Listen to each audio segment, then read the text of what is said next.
Ahojte, ja som Peter, som polovník tu na Slovenskom prírode a dneska vám poviem, ako začať so strieľaním medveďov čiernych, ako sa pripraviť na to a ako pracovať so zbraňou 803 Glock 4.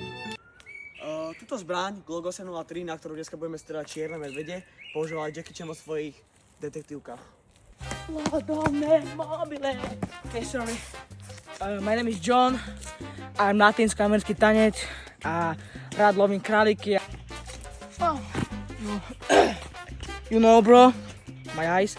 Moja najobľúbenejšie pripravované zbraň sú oči, lebo ich mám ako šípy a môj tanec.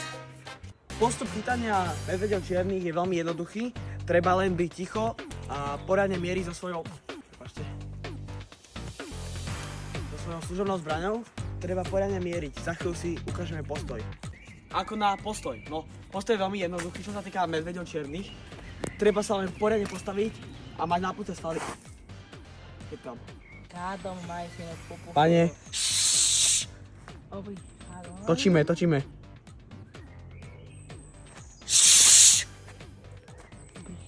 No, tak som sa vlastne k tomu dostal. Medveď čierny. Aktuálne si musíte zamieriť a samozrejme musíte si dať pozor, či to náhodou není váš kolega, hej? Nie, môže strieľať.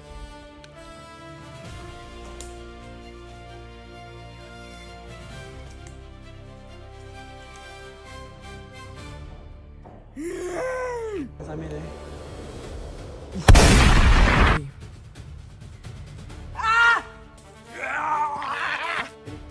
To není medveď. Však to je ten latinsko-americký polovník do Ryti.